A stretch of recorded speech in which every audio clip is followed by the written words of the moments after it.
আসসালামু আলাইকুম ওয়া রাহমাতুল্লাহি ওয়া বারাকাতুহু।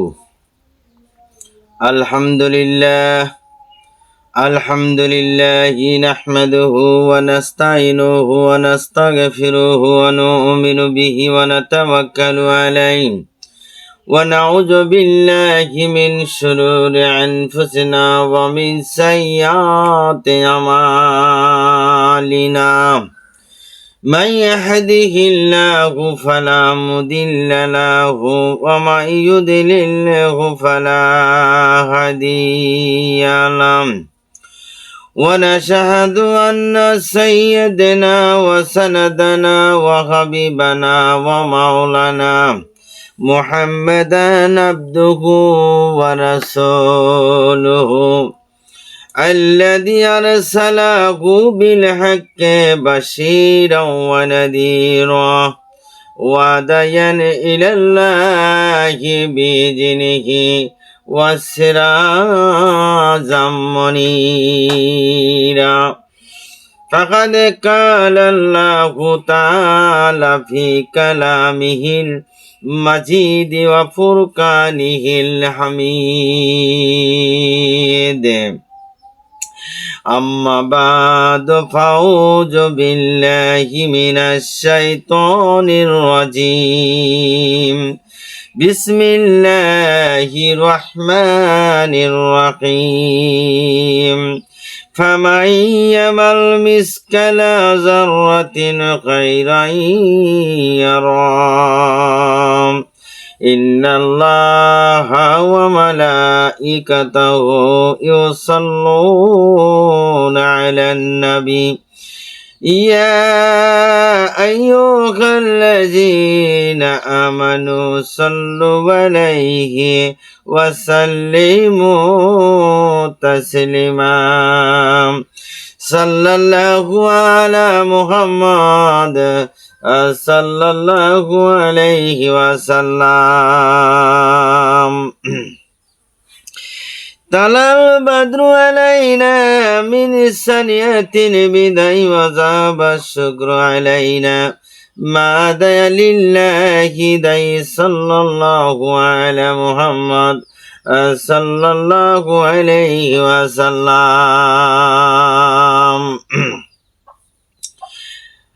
মানবতার বন্ধু তিনি রাহমাতাল লিল আলামিন, তাই তো শুকর গুজার করি মোরা আকুল মখলুকাত নিশিদিন। সাল্লাল্লাহু আলা মুহাম্মদ সাল্লাল্লাহু আলাইহি ওয়াসাল্লাম।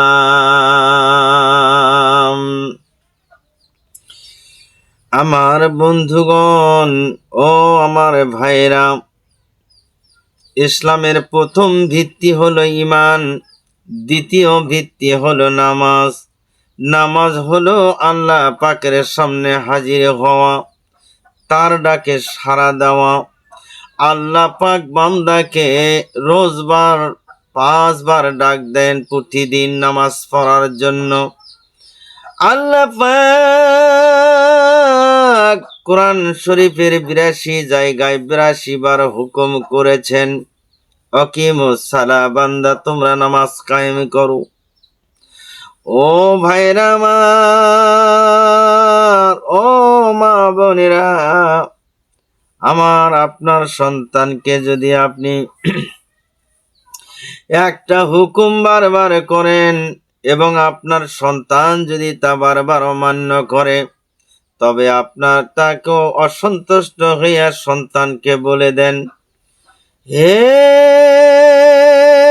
সন্তান, তোকে আমি চাই না, তুই বারবার আমার হুকুম অমান্য করলি, তোকে আমি ত্যায্য পুত্র করে দিলাম, তোর খবর আমি জানি না। এরকম ভাবে আল্লাহ পাক 10 বার নয়, 20 বার নয়, 82 বার বলার পরে যদি আপনার নামাজ না পড়েন, আপনি যদি নামাজ আদায় না করেন, আল্লাহ পাকও আপনার প্রতি অসন্তুষ্ট হইয়া বলবেন, হে আমার বান্দা, হে আমার বান্দা বান্দিগণ, আমি তোমাকে যা চাই না, ফেরেশতারা তোমাদেরকে জাহান্নামে নিয়ে যাক, তোমাদের খবর আর লওয়ার দরকার নাই। হুজুর সাল্লাল্লাহু আলাইহি ওয়াসাল্লাম বলেন, আসসালাতুল মিফতাহুল জান্নাহ, নামাজ বেহেশতের চাবি। চাবি ব্যতীত যেরূপ তালা খোলা যায় না, ওই রকম নামাজ ব্যতীত কেউ বেহেশতে প্রবেশ করতে পারবে না। যদি কেউ নামাজ পড়লো না কিন্তু অন্য অন্য নেকি কাজ বহুত করলো, কোরআন শরীফের 30তম পারায় সূরা জিলজালে 7 নম্বর আয়াতে আল্লাহ রাব্বুল আলামিন বলেন, ফামাই মিসয়ামাল মিসকালা যাররাতিন খায়রান ইয়ারা। যে ব্যক্তি এক জাররা পরিমাণ নেক আমল করবে, আল্লাহ পাক তাকে হাসরের দিন সে অনুপাতে প্রতিদান পুরস্কার দান করবেন, তাতে বিন্দুমাত্র সন্দেহ নাই। যেমন কোনো এক ব্যক্তি একটা জমিন খরিদ করলো এবং ওর দলিলও করলো, কিন্তু ওই জমিন দখল করিয়া ফসলাদি কিছুই আনতে পারলো না, ওই রকম আল্লাহ পাকের ওয়াদা অনুসারে বেহেশতের মালিক হবেন বটে, কিন্তু বেহেশতের শান্তি ভোগ করতে পারবেন না।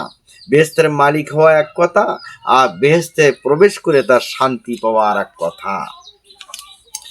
আমার বন্ধুগণ,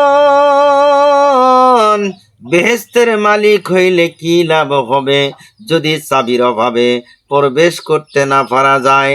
এরকম ভাবে আপনি যদি শয়তানের ফেরে পড়িয়া নামাজ রীতিমতো আদায় না করেন, তবে তা হইলে অন্য অন্য নেকির পরিবর্তে যদি বেহেশত পান, কিন্তু নামাজের অভাবে আপনি বেহেশতে প্রবেশ করতে পারবেন না, তা হইলে এই দোষ আল্লাহ পাকের দিতে পারবেন না, এই দোষ রাসূল করিম সাল্লাল্লাহু আলাইহি সাল্লামকে দিতে পারবেন না।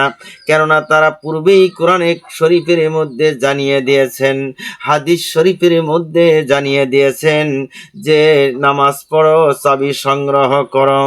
হুজুর সাল্লাল্লাহু আলাইহি ওয়াসাল্লাম বলেন, মুমিন আর কাফিরের মধ্যে পার্থক্য হলো নামাজ। মুসলমান নামাজ পড়ে আর কাফের নামাজ পড়ে না। হুজুর সাল্লাল্লাহু আলাইহি ওয়াসাল্লাম আরো বলেন, হাসরের মাঠে সর্বপ্রথম হিসাব লওয়া হবে নামাজের। আল্লাহ রাব্বুল আলামিন কোরআনে কারিমে বলেন, সূরা আনকাবুত আয়াত নাম্বার 45, ইন্নাস সালাতা তানহা আনিল ফাহশাই ওয়াল মুনকার।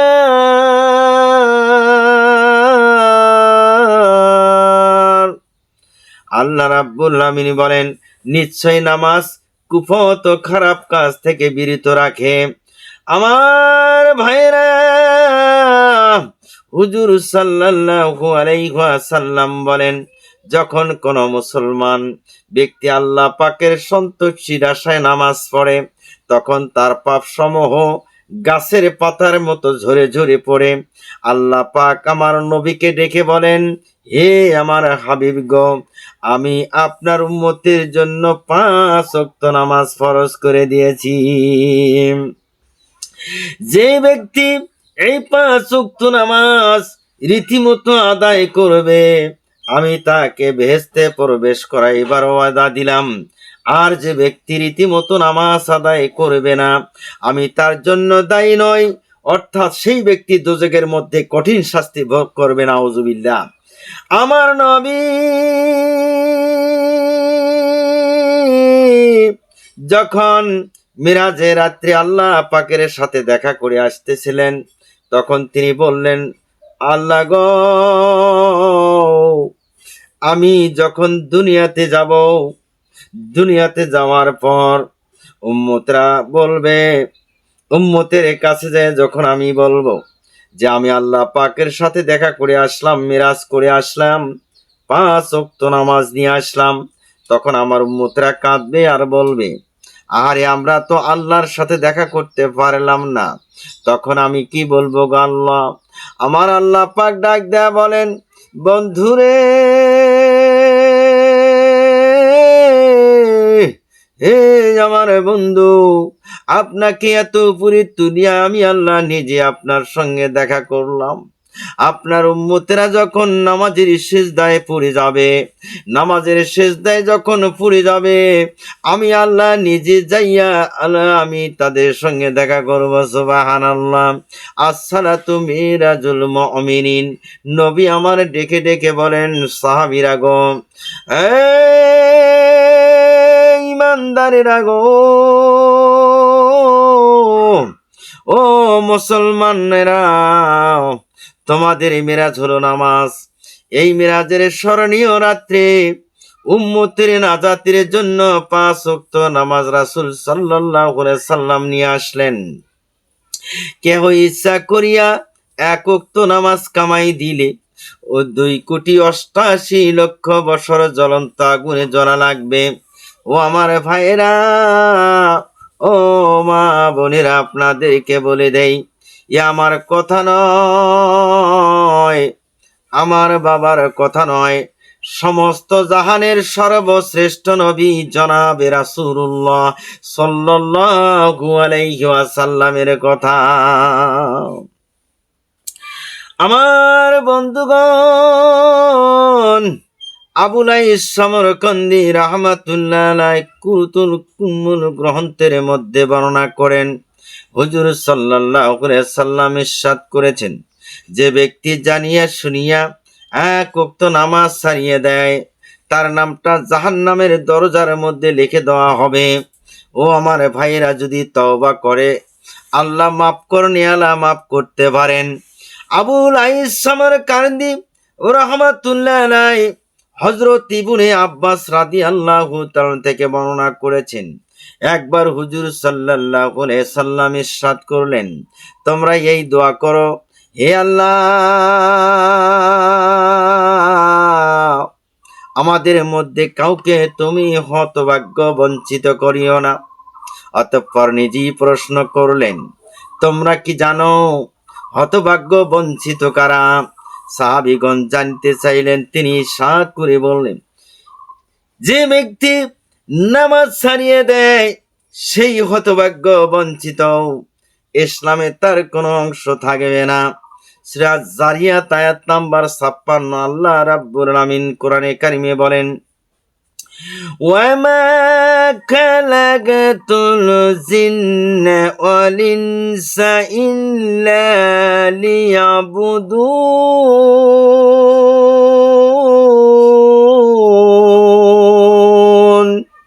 আল্লাহ রাব্বুল আলামিন কোরআনে কারিমে বলেন, আমি জিন জাতি আর মানুষ জাতিকে শুধু আমার ইবাদত বন্দেগীর জন্যই সৃষ্টি করেছি।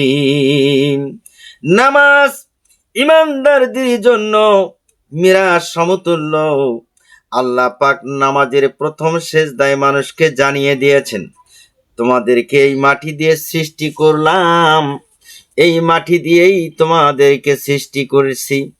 2 নম্বরে জানিয়ে দেন, যখন সেজদায় যাওয়া হয় তখন জানিয়ে দেন, মাটির সহিত আবার তোমাকে মিশে দেওয়া হবে। আল্লাহু আকবার বলে যখন দাঁড়াইবার সময় জানিয়ে দেওয়া হয়, নামাজ ব্যতী কেউ ওলি আল্লাহর দরজায় পৌঁছতে পারে নাই। হুবহু হুজুর সাল্লাল্লাহু আলাইহি ওয়াসাল্লাম বলেন, প্রাণীর নামাজ, প্রাণহীন নামাজ, যে নামাজের আল্লাহ পাকের স্মরণ হয় না, সে নামাজের দিকে আল্লাহ পাকও দৃষ্টিপাত করে না।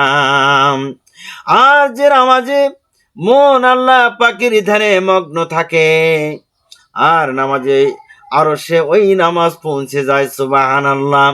নামাজের মধ্যে দিলে হাজির রাখতে হবে। যা কিছু পড়া হয় তা বেখেয়ালির সঙ্গে পড়া হবে না। প্রত্যেকের চিন্তা করা দরকার, আল্লাহ পাক দেখতেছেন, আল্লাহ পাকের সামনে দাঁড়িয়ে নামাজ আদায় করতেছি। তারপর যখন সুবহানাকা আল্লাহুম্মা বিহামদিকা ওয়া তাবারাকা ইসমুকা ওয়া তাআলা জাতুকা লা ইলাহা গায়রুকা পড়বেন, তখন যদি অর্থ বোঝেন পড়বেন। এইভাবে প্রত্যেকটা নফস আন্তরিকতার সহিত মুখে উচ্চারণ করতে হবে। আমার বন্ধুগণ, ও আমার ভাইরা, মহান সম্রাট আল্লাহ পাকের সামনে নজরানা পেশ করবেন। যদি লফসের জন্য পৃথক পৃথক নতুন ভাবে খেয়াল করিয়া লইবেন যে আমি এখন আলহামদুলিল্লাহ আমি এখন পড়ব সূরা ফাতিহা পড়ব, আলহামদুলিল্লাহি রাব্বিল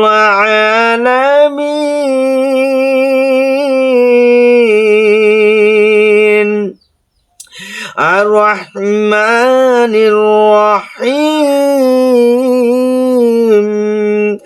মালিকি ইয়াউমিদ্দিন ইয়াকা না'বুদু ওয়া ইয়াকা নাস্তাইন ইহদিনাস সিরাতাল মুস্তাকিম সিরাতাল লাযিনা আন'আমতা আলাইহিম গায়রিল মাগদুবি আলাইহিম ওয়ালাদ-দাল্লিন।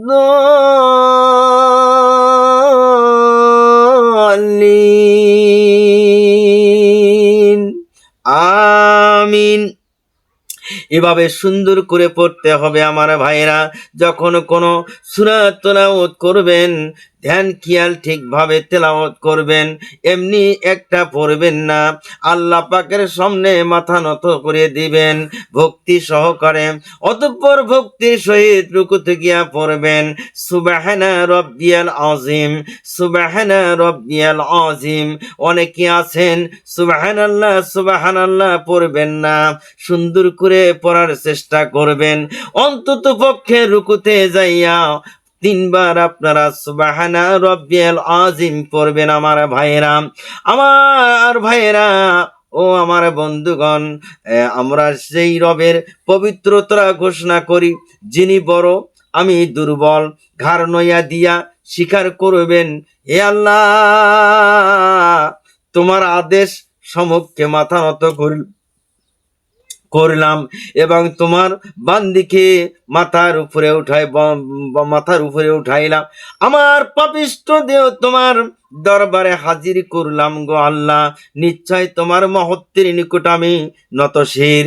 তখন যখন মাথাকে মাটিতে লুটাইয়া সেজদায় পড়ে যাবেন, তখন খেয়াল করবেন যে হে আল্লাহ আমি আপনার সম্মুখে মাথা মাটিতে লুটাইয়া আপনার দয়া এবং সাহায্যের জন্য প্রার্থনা করছি আর কান্নাকাটি করতেছি।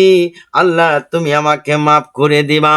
এরপর যখন সেজদায় যখন পড়ে যাবেন, তখন অন্তত পক্ষে 3 বার বলতে হবে সুবহানা রাব্বিয়াল আলা, সুবহানা রাব্বিয়াল আলা, সুবহানা রাব্বিয়াল আলা। সুবহানাল্লাহ সুবহানাল্লাহ পড়লে হবে না, সুন্দর করে শুনে রাখেন আমার ভাইয়েরা। সুবহানা রাব্বিয়াল আলা 3 বার অন্তত পক্ষে পড়বেন। ইমাম সাহেব তো 5 বার পর্যন্ত বলে, এর মধ্যে 3 বারও যদি আপনি না পড়তে পারেন তাহলে কিসের নামাজ পড়েন আপনি আমার ভাইয়েরা। আমার সেই রবের পবিত্রতা ঘোষণা করি যিনি সকল বড় বড় কপাল চক্ষু কর্ণ নাসিকা মাটিতে লুটিয়া আপনার দরবারে গোলামির চরম নির্দেশন দেখাইতাছি। আপনি আমার উপর দয়া এবং মেহেরবানি করেন গো আল্লাহ। যে শব্দ মুখে পড়বেন খেয়াল ওই দিকে রাখবেন, ওই রূপে শেষ পর্যন্ত খেয়ালের সঙ্গে নামাজ আদায় করবেন। আপনারা তাড়াহুড়া করবেন না, মুখস্থ বিদ্যা পড়বেন না। মন এদিক এদিক ছুটে গেলে মন টানিয়ে আনবেন নামাজের ভিতরে। ওই রূপে কিছুদিন অভ্যাস করলে আর সেদিক যাবে না। দেখেন নামাজের মধ্যে কত মজা আছে ইনশাআল্লাহ আমার বাইরা। তখন দেখবেন যে নামাজের মতো মজা আর কোনো কিছুতে নাই। বিবি রাবিয়া বসরি দিবারাত্রির মধ্যে 1000 রাকাত নফল নামাজ সহ আদায় করতেন। আমার বন্ধুগণ, মনে দুর্ভাবনা দুশ্চিন্তা আশা নিরাশা প্রতিঘাত অশান্তি ভয় উদয় হইলে মানুষ নিজেকে নিঃসঙ্গ অসহায় মনে করে। এইভাবে যন্ত্রণাকে আরো বাড়াইয়া দেয়, যা মানুষকে পাগল করিয়া করিয়া তোলে। জোরে বলেন কথা ঠিক কিনা? অনেকের নিকট প্রকাশ করতে পারে না, মনে নানান প্রকার অশান্তির আগুন জ্বলতে থাকে, রোগ ব্যাধি আরো বৃদ্ধি হতে থাকে। তখন যদি আল্লাহ পাকের ধ্যানে মগ্ন হয়ে নামাজ পড়া যায়, তাহলে মনে হয় যে আমি নিঃসঙ্গ অসহায় আর নাই। সুবহানাল্লাহ। আমার উপর একজন সর্বশক্তিমান আল্লাহ পাক রয়েছেন, সেই জন্যই নামাজের সাহস বৃদ্ধি পায় আমার ভাইয়েরা। এই জন্য কোনোদিন নামাজ ছাড়বেন না। নামাজের মাধ্যমে মানুষ এমন হয়ে যায়, নামাজ ধৈর্যশীল হয়ে যায়, নামাজের মধ্যে মানুষ ইমানদার হয়ে যায়, নামাজের মধ্যে মানুষ ভালো হয়ে যায়, কথাবার্তাও ভালো হয়ে যায়। যারা আসল নামাজি তারা কোনোদিন ফায়সা কথা বলতে পারে না, যারা আসল নামাজি তারা কোনোদিনই মিথ্যা কথা বলতে পারে না, যারা আসল নামাজি তারা কোনোদিন একে অপরের হিংসা করতে পারে না, যারা আসল নামাজি তারা কোনোদিন পরের নিন্দা করে বেড়াবে না। অনেকে দেখা যায় চা স্টলের মধ্যে মানুষের কাছে অপরের কাছে নিন্দা করে বেড়ায়। হ্যাঁ, এই নিন্দুক ব্যক্তিও জাহান্নামের ঘাঁটি হয়ে যাবে। কারণ যে একজন মানুষ হয়ে একজন মুসলমান হয়ে আর একজনের মুসলমানের নিন্দা গায়া বেড়ানো যাবে না। হাদিসে আল্লাহ রাসূল নিষেধ করে দিয়েছেন, যদি মুসলমান হয়ে থাকো, একজন মুসলমান হয়ে আর একজন মুসলমানের জন্য নিন্দা ছান্দা রাস্তা দিয়ে করে বেড়ানো যাবে না। আত্মহত্যার নয়, বিভীষিকার মাঝে পা বাড়ান না। নামাজের নম্রতা রক্ষা করুন, নামাজের ভদ্রতা রক্ষা করুন। একজন মুসলমান হইয়া আর একজন মুসলমানের সাথে অহংকারী করবেন না। অহংকার করলে পতন হয়ে যাবে। আল্লাহ পাক বলেন, অহংকারীকে আমি আল্লাহ ভালোবাসি না। নামাজ আল্লাহ পাকের নিকট খুবই পছন্দের জিনিস। রোজ কিয়ামতের দিন হাসরের ময়দানে আল্লাহ রাব্বুল আলামিন সর্বপ্রথম হিসাব নেবে নামাজের। এই জন্য সুন্দরভাবে নামাজ আদায় করতে হবে আমার ভাইয়েরা। কুরআন কারীমের মধ্যে সূরা বাকারা ৪৫ নম্বর আয়াতে আল্লাহ রাব্বুল আলামিন বলে দিয়েছেন, যে কোনো বিপদ উপস্থিত হলে তোমরা ধৈর্যের সাথে নামাজ আদায় করবে, বিপদে আপদে নামাজ পড়বে। যখন নফল নামাজের মধ্যে যখন দাঁড়িয়ে যাবে, তখন আল্লাহ রাব্বুল আলামিন খুশি হয়ে তোমার জীবনটাই তোমার উন্নত করে দিবে, তোমার বিপদ আপদগুলো কাটিয়ে দিবে আল্লাহ পাক। সুবহানাল্লাহ। কোন বিপদ উপস্থিত যখন হয়ে যায়, সমস্ত নবীগণ নামাজের আশ্রয় নিতেন আমার ভাইয়েরা। কোন লোকই অস্বীকার করতে পারে নাই যে কোনো কাজ কোনো সময় ফায়দা লাভ হয়, কোন সময় কোন কাজ করলে আল্লাহ পাক খুশি হয়ে যায়। অনেক মানুষ আছে তাও তো জানে না, শুধু মৌলানার সঙ্গে গেবত গেয়ে বেড়াবেন, মৌলানার সঙ্গে খালি এমনি তর্ক বিতর্ক করবেন, কাজের বেলায় নাই, কাজের বেলায় কাজী আর কামের বেলায় নাই, এমন অবস্থা হয়ে যায় আমার ভাইয়েরা। কাজ ফুরালে ফুস, দম ফুরালে ফুস। তুমি যখন দুনিয়া থেকে বিদায় হয়ে যাবা, তোমার এই দুনিয়াতে কি করেছো সমস্ত কিছুর হিসাব কবর থেকে শুরু হবে, রোজ কিয়ামতের দিন হাসরের ময়দান পর্যন্তই চলবে আমার বন্ধুগণ। তবু মানুষ শয়তান ফিরে পড়বেন না, খুব সাবধান হয়ে যাবেন। দুনিয়াতে অনেকে মানুষ শয়তান আছে আমার ভাইরা, একজন আর একজনের গীবত গাইয়া গাইয়া বেড়ান, মূলত কিছুই জানে না, না জেনেও একজন মাওলানার গীবত গাইয়া বেড়ান, ওইটা জাহান্নামী ছাড়া আর কোনো কিছু হতে পারে না। এখনো সময় আছে, ভালো হন, তওবা পড়েন, আল্লাহকে ডাকেন, মাঝে মাঝে পড়বেন নামাজ, আবার মাঝে মাঝে পড়বেন না। আপনি তো বেনামাজি হয়ে গেছেন, আর যারা নিজে নামাজ পড়ে না তারা তো একবারে জাহান্নামী হয়ে যাবেন। যারা একবারই নামাজ পড়ে না তারা তো কাফের হয়ে যাবেন আমার ভাইয়েরা। যারা একেবারেই নামাজ পড়ে না এইভাবে চলতে থাকবে, এক সময় তারা ইসলাম থেকে বের হয়ে কাফের হয়ে যাবে, নাউজুবিল্লাহ। তাদেরকে প্রকৃত মুসলমান ইমানদার কোনোদিন বলা চলে না। যারা পরকালে পাপ পুণ্যের বিচার সম্পর্কে বোঝে না, তারা কোনোদিন মুসলমান হতে পারে না। হযরত আলী রাদিয়াল্লাহু তাআলা আনহু এক কাফিরের সঙ্গে তর্ক বিতর্কে লিপ্ত হয়ে গেলেন। তুমি বলতেছ পরকাল বলতে কিছু নাই, যদি তাই সত্য হয় তবে তুমি বাঁচবা, আমিও বাঁচব। আর আমি বলতেছি পরকাল বলতে আছে, যদি পরকাল বলতে থাকে তাহলে তুমি বাঁচতে পারবে না, কিন্তু আমি বেঁচে যাব। তাই বলি, আপনাদের কারো যদি মনে আসে যে পরকালে শান্তি হতেও পারে, নাও হতে পারে, এরকম মনের মধ্যে যদি আসে, তার আর দেরি না করে বুদ্ধিমানের ন্যায় তাড়াতাড়ি তওবা করে আল্লাহ পাকের ধ্যানে মগ্ন হয়ে যান, 5 ওয়াক্ত নামাজি হয়ে যান। নামাজেও আয়ু বৃদ্ধি হয়ে থাকে। হায়াত মানুষের মূল্য জিনিস, হায়াত বৃদ্ধি হয়ে যায় নামাজের মধ্যে। প্রতিটি নামাজের সেই সময় ব্যয় হয়, নামাজি ব্যক্তি তার আয়ুর সঙ্গে এই আয়ু যোগ করা হয়। সুবহানাল্লাহ। নামাজি লোকের রিজিক আল্লাহ পাক বৃদ্ধি করে দেয়, নামাজি লোকের আল্লাহ পাক সম্মান বৃদ্ধি করে দেয়। একদিন প্রচুর আহার পাইলেন আর একদিন পাইলেন না, এরকম আল্লাহ পাক নামাজি ব্যক্তির সাথে করেন না। নামাজি ব্যক্তির প্রতিদিন রিজিক আল্লাহ পাক সঠিকভাবে পৌঁছিয়ে দেন। প্রথম 5 ওয়াক্ত নামাজ নিয়মিতভাবে আদায় করবেন।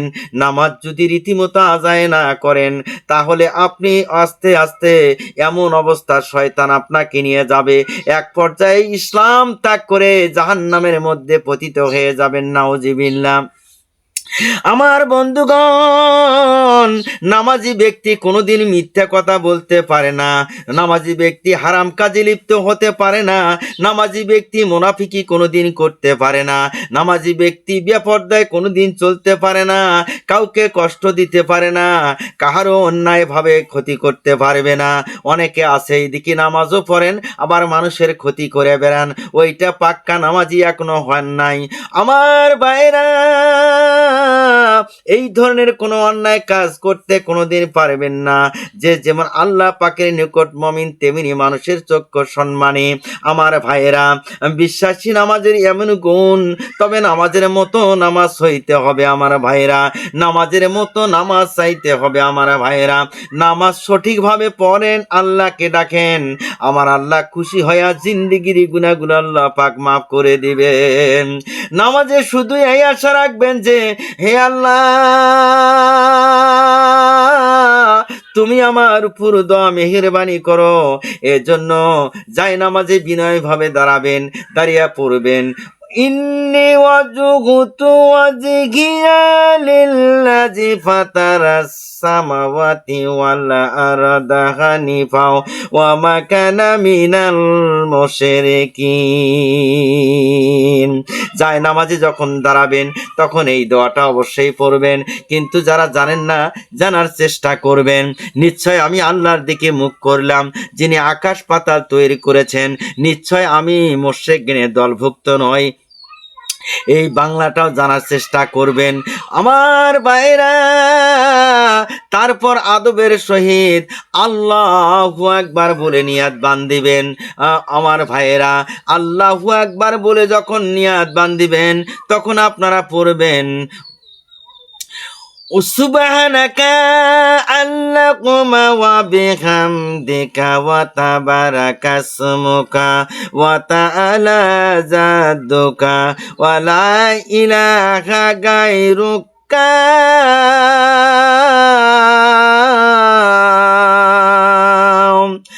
এইটা যখন ছানা পড়বেন এরপরের মানেটা বুঝে নেওয়ার চেষ্টা করবেন। হে আল্লাহ, আমি তোমার পবিত্রতা ঘোষণা করি, তোমার প্রশংসা করি, তোমার নাম বরকতপূর্ণ, তোমার নাম মহত্ব সৌচ্চ উচ্চ, আর তুমি ছাড়া আর কোনো মাবুদ নাই। এরপর সূরা ফাতিহা তেলাওয়াত করবেন। এর অর্থ যদি বোঝেন না বোঝেন বুঝে নেওয়ার চেষ্টা করবেন। বিশ্বপ্রভু আল্লাহ তাআলার জন্য যাবতীয় প্রশংসা, যিনি অতি দানশীল দয়ালু বিচারের দিনের মালিক। হে আল্লাহ, আমরা তোমার ইবাদত করি, তোমার নিকট সাহায্য প্রার্থনা করি।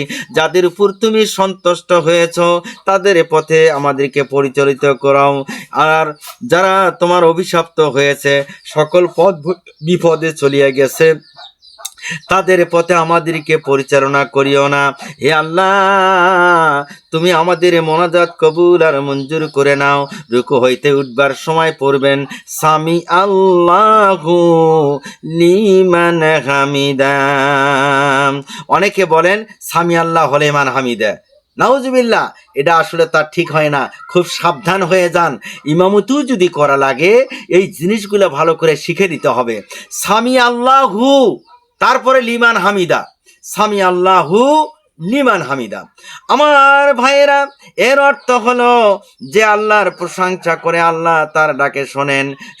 রুকুর উপর দাঁড়ানোর অবস্থায় বলবেন রাব্বানা লাকাল হামদান কাসিরান তাইয়াবান মুবারাকান ফিহি। হে আমাদের রব, তোমারই জন্য সকল প্রশংসা। দুই সিজদার মধ্যবর্তী বসা অবস্থায় পড়বেন। কি পড়বেন? আল্লাহ কুমাকে ফিরিলি ওয়ারহামনি ওয়াহাদিনী অফিনি ওয়ারজুকনি। হে আল্লাহ, তুমি আমাকে ক্ষমা করো এবং আমার প্রতি দয়া করো। আত্মাহিয়াত পড়বেন। এর মানে হলো আমাদের সকল শ্রদ্ধা, অভিনন্দন, সকল রিজিক, স্মরণ, সকল শুভেচ্ছা, পবিত্রতা একমাত্র আল্লাহর জন্য। হে নবী, আল্লাহর পক্ষ হইতে আপনার প্রতি সালাম, রহমত ও অপরিসীম বরকত অবতীর্ণ হোক।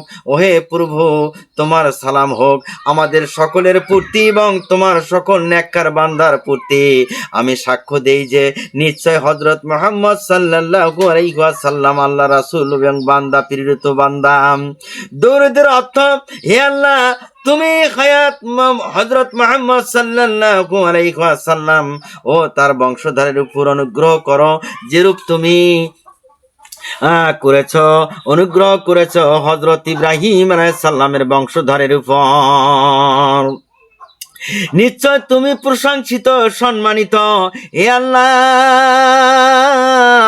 তুমি হযরত মুহাম্মদ সাল্লাল্লাহু আলাইহি সাল্লাম ও তার বংশধরের প্রতি বরকত অবতীর্ণ করো, যেরূপ অবতীর্ণ করিয়াছ তুমি হযরত ইব্রাহিম আলাইহিস সালাম ও তার বংশধরের প্রতি। নিশ্চয় তুমি প্রশংসিত এবং সম্মানিত। দোয়ায়ে এরপর মাসুরা পড়বেন, হে আল্লাহ, আমি আমার নিজের উপর সীমাহীন অত্যাচার করেছি, আর তুমি ভিন্ন অন্য কেউ পাপরাশি মার্জনা করতে পারে না। অতএব তুমি আমাকে নির্গুণে পরিপূর্ণ ক্ষমা করে দাও এবং আমার প্রতি দয়া প্রদর্শন করো। নিশ্চয় তুমি ক্ষমাশীল এবং দয়ালু। দোয়া মাসুরের এই হলো অর্থ। আমার ভাইয়েরা, এরপর সালাম ফিরাবেন আসসালামু আলাইকুম ওয়া রাহমাতুল্লাহ, আসসালামু আলাইকুম ওয়া রাহমাতুল্লাহ। এভাবে পড়বেন আমার ভাইরা। এর অর্থ আপনার প্রতি সালাম, আল্লাহর রহমত বর্ষিত হোক। এর কারণ হলো অনেকে আছেন ডান দিকে কেন সালাম ফিরাবেন আপনি তো জানেন না। ডান দিকে একজন ফেরেশতা আছে, সে নেক আমলগুলো লেখেন। বাম দিকে একজন ফেরেশতা আছেন, বাম কাঁধের উপর, সে বদ আমলগুলো লেখেন। এই জন্য ডান দিকে একবার সালাম ফিরাবেন, বাম দিকে একবার সালাম ফিরাবেন। এইটা বাহিরের দৃশ্য দেখার জন্য নয়। যখন সালাম ফিরাবেন জানালা দিয়ে তাকাইয়া তাকাইয়া দেখবেন কতগুলো মেয়ে মানুষ রাস্তা দিয়ে হাঁটা যায়। ওইটা কোনোদিন নামাজ হবে না। আপনি ডান কাঁধের দিকে তাকাবেন আর বাম কাঁধের দিকে তাকাবেন আমার ভাইয়েরা। বেতের নামাজের দোয়া কুনুত পড়বেন। দোয়া কুনুত ব্যতীত নামাজ হয় না। হে আল্লাহ, আমার তোমাদের নিকট সাহায্য প্রার্থনা করি, তোমার নিকট ক্ষমা চাই। আমরা তোমারই প্রতি ইমানদার এবং তোমারই উপর নির্ভরশীল।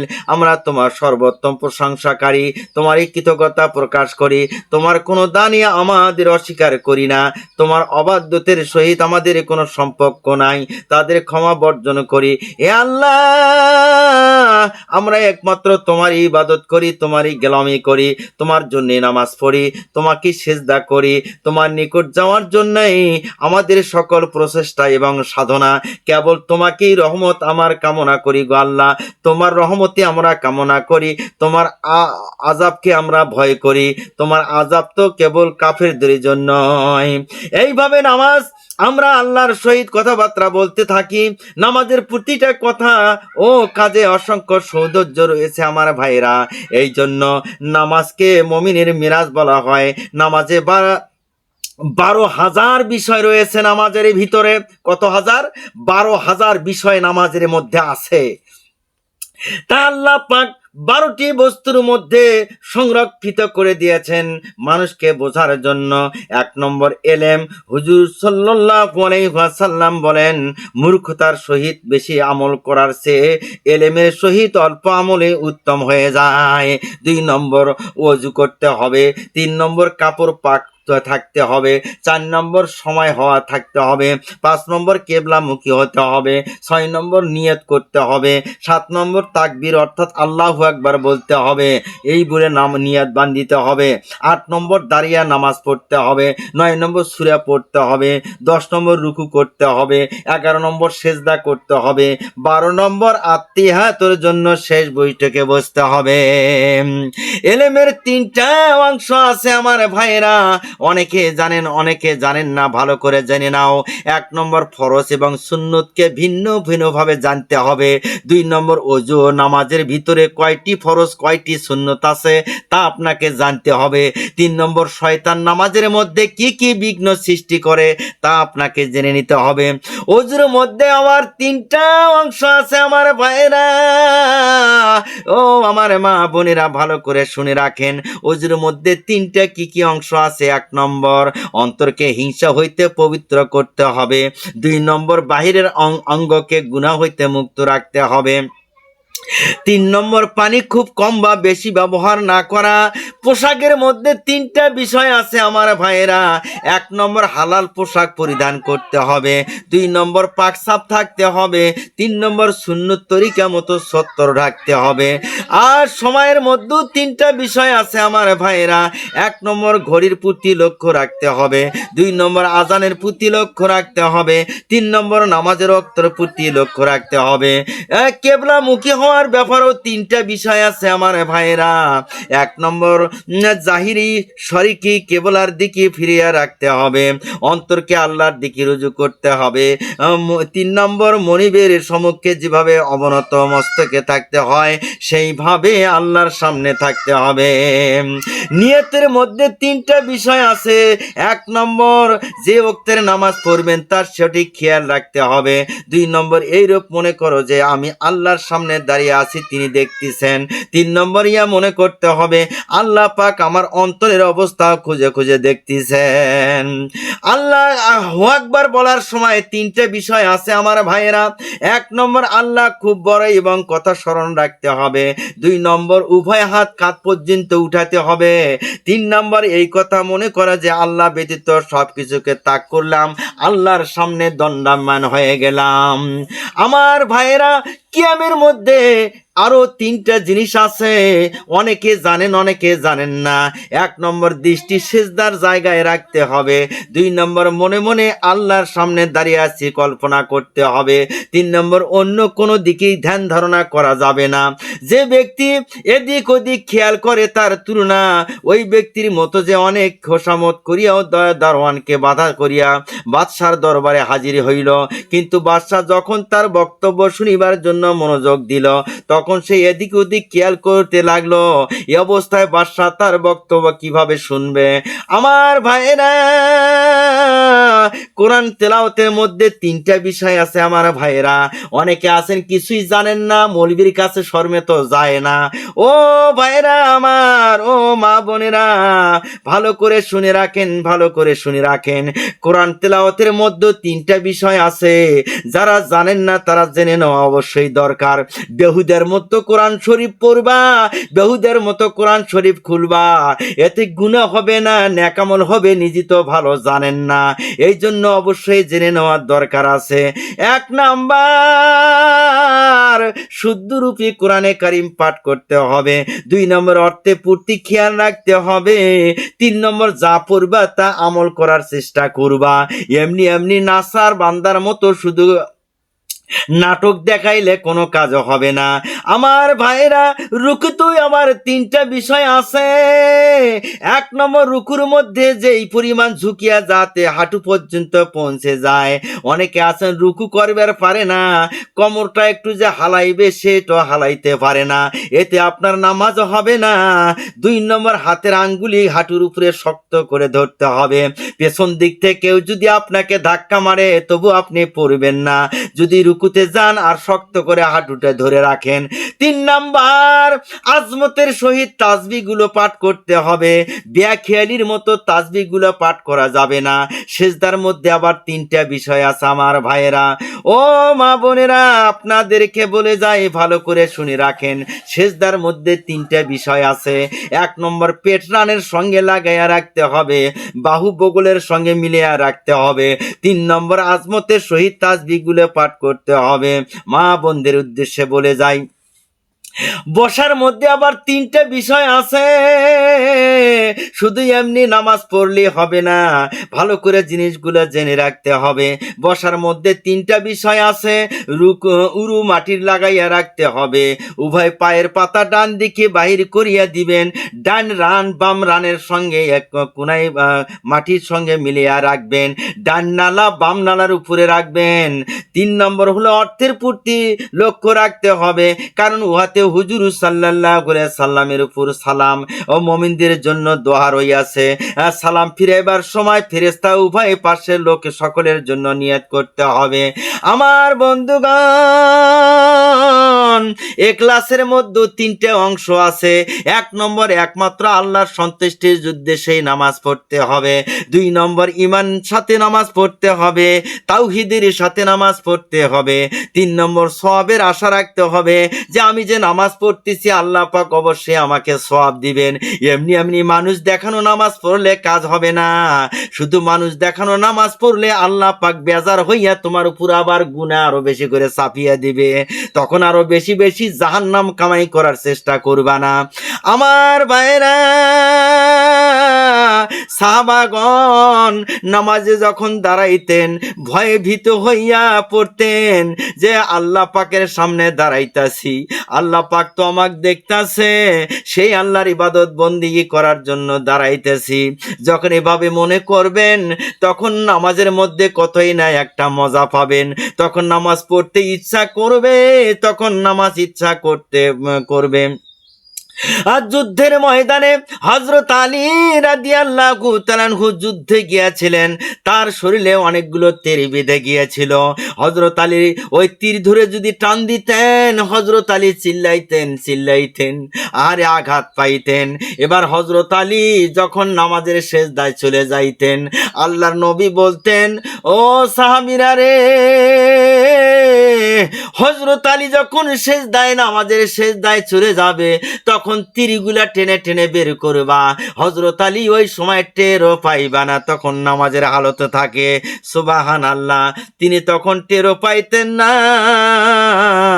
আমির বিন আব্দুল্লাহ নামাজ আদায় করতেন, তখন কথাবার্তা কিছুই বলতেন না, পাশে যদি কেউ কিছু শব্দ করত তাও তিনি শুনতে পাইতেন না। আমার ভাইরা, হযরত হাসান বসরি রহমাতুল্লাহ আলাইহি যখন ওযু করতেন তার চেহারা বিবর্ণ হইয়া যাইতেন আর মনে মনে চিন্তা করতেন, এখন আমি শাহিনশাহ আল্লাহ পাকের দরবারে দাঁড়াইয়ে যাব, আল্লাহ গো আমার জন্য ভুল না হয়, আয় আল্লাহ আমার যদি ভুল হয়ে যায় আল্লাহ তুমি ছাড়া আর কেউ মাফ করবে না, আল্লাহ তুমি এই অধম পাপীকে মাফ করে দিও। প্রতিপালককে এইভাবে ডাক দিয়ে বলতেন। বাদশাহ শাহজাহান যখন নামাজ পড়তেন, নামাজের হালতে যখন দাঁড়াইতেন তখন তার চোখ বেয়ে বেয়ে পানিগুলো জর জর করে জমিনে পড়তেন। মসজিদের দরজায় গিয়া বলতেন, আল্লাহ তোমার বান্দা তোমার ঘরে হাজির হয়ে গেল, হে আল্লাহ মেহেরবান তুমি আমাকে পাপগুলো মাফ করে দিও, তুমি বলেছ সৎ লোক যেন অসৎ লোকের সঙ্গে ক্ষমা করে দেয়, আল্লাহ আমি তো অসৎ হয়ে গেছি, আল্লাহ তুমি ছাড়া মাফ করনে আল্লাহ আর কেউ নাই। এভাবে তারা নামাজ আদায় করতেন। হযরত জয়নুল আবেদিন রহমাতুল্লাহ আলাইহি দৈনিক 1000 রাকাত নামাজ আদায় করতেন। সে নফল নামাজ বেশি বেশি আদায় করতেন। এখন দেখা যায় নফল নামাজের সময় হয়ে গেলে বলে নফল নামাজ পড়ার জন্য সময় নাই। এগুলা কোনোদিন প্রকৃত ইমানদার ব্যক্তি হতে পারে না, নফল নামাজ পড়ার ভয়ে মসজিদে যায় না, এমন ব্যক্তি আছেন গো মা বোনেরা ও আমার ভাইয়েরা। এখন তো তারাবির নামাজ শুরু হয়ে যায়, অনেকে দেখি সুন্নত নামাজ পড়ে বসে থাকেন, নফল নামাজের আর কোনো খবর থাকে না। আল্লাহর নবী সাল্লাল্লাহু আলাইহি ওয়াসাল্লাম যখন কোনো বিপদের মধ্যে পড়ে যেতেন সঙ্গে সঙ্গে নামাজের মধ্যে দাঁড়িয়ে যেতেন আমার ভাইয়েরা। আল্লাহর নবী সাল্লাল্লাহু আলাইহি ওয়াসাল্লাম বেশি বেশি নফল নামাজ আদায় করতেন আমার ভাইয়েরা। বাড়িতে ও সফরে সব অবস্থাতেই পড়তে হবে। অজুর সময় খেয়াল রাখবেন সুন্দরভাবে অজু করে নেবেন আমার বন্ধুগণ। অজু করার সময়ও তাড়াহুড়া কোনোদিন করবেন না। হযরত ইবনে জুবাইর রাদিয়াল্লাহু তাআলা আনহু এত লম্বা সেজদা করতেন, একা একাই যখন নামাজ পড়তেন সেজদা যায় কানতে কানতে গো যায় নামাজ ভিজে ফেলাইতেন আমার ভাইয়েরা ও আমার মায়েরা। একদা তিনি নামাজ পড়তেছিলেন, নামাজে মগ্ন, বাচ্চা হাশেম কাছে শোয়া ছিল। ছাদ হইতে একটা সাপ তার গায়ের উপর পড়ে গেল। সে ধীর স্থির ভাবে নামাজ আদায় করলেন। বাড়িতে দেখেন হইচই পড়ে গেছে। বললেন কিসের জন্য এত হইচই? সবাই বললেন আপনি তো নামাজ পড়তেছিলেন, ছাদ হইতে একটা সাপ আপনার সন্তানের গায়ের উপর পড়েছিল। হাসান বসরি বলেন, হাশেম রাদিয়াল্লাহু তাআলা বলেন যে না না, নামাজের মধ্যে আমার খেয়াল ছিল, আমার তো ওইদিকে খেয়াল ছিল না। আরে দেখো কেমন নামাজ আদায় করছে তারা। আল্লাহ পাকি অবশ্যই সাহায্য করেন। হযরত ওমর ফারুক রাদিয়াল্লাহু তাআলা খঞ্জরের আঘাতে মারাত্মক আহত হইয়া গিয়েছিলেন আমার ভাইরা, বেহুশ হয়ে গিয়েছিলেন। নামাজের সময় স্মরণ করিয়ে দিলেই তিনি এই হালতে নামাজ পড়তেন আমার ভাইয়েরা। আমার বন্ধুগণ, হাতেম আসম বলেন আমি এইভাবে নামাজে দাঁড়াইয়া থাকি যেন বাইতুল শরীফ আমার সামনে, ফুলসিরাত পায়ের নিচে, বেহেশত ডান দিকে, দোজখ বাম দিকে, আজরাইল আমার পিঠির পেছনে গো দাঁড়িয়ে আছেন। এই নামাজই বুঝি আমার শেষ নামাজ হয়ে যায়, কখন জানি আজরাইল আমার রুহুটা বের করে নিয়ে যায়। আমার বন্ধুগণ ও আমার ভাইরা, হযরত আবু তালহা একদিন বাগানে নামাজ পড়তেছিলেন। হঠাৎ একটা পাখি তার সম্বন্ধে উড়ে গিয়েছিল। ওই সময় তিনি কি করলেন, ওই বাগানটা পাখিটা উড়ে যাওয়ার কারণে তার নামাজের বিঘ্ন হয়েছিল। এই জন্য সে বাগানটা আল্লাহ রাস্তায় দান করে দিয়েছিলেন আমার ভাইয়েরা। আল্লাহ রাব্বুল আমিন কোরআনে কারিমে বলেন, সূরা ৩ আয়াত নাম্বার ১৫, আল্লাহ পাক বলে দিয়েছেন, অতইনি ওয়াজয়তুনি ওয়াতুরিসিনিনা ওয়া হাযাল বালাদিল আমিন লাকাদ খালাকানাল ইনসানা ফি আহসানি তাকওয়িম। আমি আঞ্জির ফল, জাইতুন ফল, তুর পাহাড়, মক্কা শরীফের ঘরের কসম খাইয়া বলতেছি, নিশ্চয় মানুষকে আমি অতি উত্তম সুরেতে বানিয়েছি। কোনো জীবকে আমি এত সুন্দর করে তৈরি করি নাই, কোনো জীবকে এরকম সুন্দর করে তৈরি করি নাই। এই মানুষকে সেজদা দেওয়ার জন্য আমি মানুষ তৈরি করেছি। ওমা খালাকতুল জিন্না ওয়াল ইনসা ইল্লা লিয়াবুদুন, আমি জিন জাতি আর মানুষ জাতিকে শুধু আমার ইবাদতের বন্দেগী করার জন্যই তৈয়ার করেছি। আল্লাহুম্মা আমিন। রাব্বানা জালামনা আনফুসানা ওয়া ইল্লাম তাগফির লানা ওয়া তারহামনা লানাকুনান্না মিনাল খাসিরিন। রাব্বানা আতিনা ফিদ দুনিয়া হাসানাতাও ওয়া ফিল আখিরাতি হাসানাতাও ওয়া কিনা আযাবান্নার। রাব্বিরহামহুমা কামা রাব্বায়ানি সগীরা। রাব্বুল আলামিন, আয় আল্লাহ জীবনের সমস্ত গুনাহগুলো আল্লাহ আমার মাফ করে দাও। আয় আল্লাহ এতক্ষণ যা কোরআনে কারিম থেকে আলাপ আলোচনা করলাম, আয় আল্লাহ তোমার হাবিবের হাদিস থেকে আলাপ আলোচনা করলাম, ভুল ত্রুটি ক্ষমা করে যে সবটুকুন আমাকে দিবেন, সবটুকুন সোনার মদিনায় নবী পাক রওজা মোবারকে পৌঁছে দাও। রাব্বুল আলামিন, আয় আল্লাহ দাদা দাদি নানা নানি শ্বশুর শাশুড়ি বাপ চাচা যত আলাউলাদ কবরবাসী হয়েছে, আর রাব্বুল আলামিন সবটুকুন তাদের কবর পর্যন্ত পৌঁছে দাও। রাব্বুল আলামিন, আসমানি বালা আসমানে উঠে নাও, জমিনে বালা জমিনে গারদ করে দাও, হাওয়াই বালা হাওয়ার সঙ্গে মিশে দাও। সমস্ত বালা মুসিবত থেকে আল্লাহ সকলকে হেফাজত করো। রাব্বানা তাকাব্বাল মিন্না ইন্নাকা আনতাস সামিউল আলিম ওয়া তুব আলাইনা ইন্নাকা আনতাত তাওয়াবুর রহিম। সুবহানা রাব্বিকা রাব্বিল ইজ্জাতি আম্মা ইয়াসিফুন ওয়া সালামুন আলাল মুরসালিন আলহামদুলিল্লাহি রাব্বিল আলামিন। আমিন।